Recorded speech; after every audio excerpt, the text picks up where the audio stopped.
முன்னணி நடிகை ஹன்சிகா மோட்வானி மீது குடும்ப வன்முறை வழக்கு பதிவு செய்யப்பட்டிருக்கு. ஹன்சிகா மோட்வானி தமிழ் ஆரம்பிச்சு பல மொழிகள்ல நிறைய ஹிட் படங்கள் கொடுத்திருக்காங்க. அதை தொடர்ந்து அவங்களுக்கு 2022ஆம் ஆண்டு அவங்க லாங் டைம் பாய் ஃப்ரெண்ட கல்யாணம் பண்ணிக்கிட்டாங்க. இப்போ ஹன்சிகா மேலேயும் அவங்களுடைய குடும்பத்தார் மேலேயும் குடும்ப வன்கொடுமைன்னு வழக்கு பதிவு செய்யப்பட்டிருக்கு. இதுக்கு காரணம் ஹன்சிகாவுடைய தம்பியான Prashant Motwani Hindi TV serial actress ஆன முஸ்கன் நான்சி ஜேம்ஸை கல்யாணம் பண்ணிக்கிட்டாரு.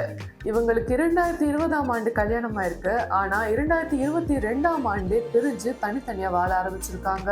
இந்த நிலையில தான் டிசம்பர் 18ஆம் தேதி முஸ்கன் ஹன்சிகா குடும்பத்தினர் மீது வழக்கு பதிவு செஞ்சிருக்காங்க. அதுல அவங்க ஹஸ்பண்டுடைய அம்மா ஹன்சிகா இவங்க 2 பேரும் குடும்ப வன்முறையில ஈடுபட்டதாகவும் அவங்களுடைய தனிப்பட்ட திருமண வாழ்க்கையில 2 பேரும் தலையிட்டு ரிலேஷன்ஷிப்ல சிக்கல் உண்டாக்குனதாகவும் மேலும் முஸ்கன் தாக்குதலுக்குள்ளானதுனால அவங்களுடைய முகத்துடைய ஒரு பக்கம் செயலிழந்து விட்டதா சொல்லியிருக்காங்க. அது மட்டும் இல்லாம எக்ஸ்பென்சிவான பொருட்களை கேட்டதாகவும் வழக்கு பதிவு செய்யப்பட்டிருக்கு.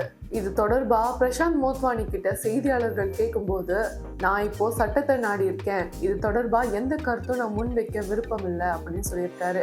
இந்த செய்தி இப்போ சமூக வலைதளத்துல வைரல் ஆயிட்டு வருது.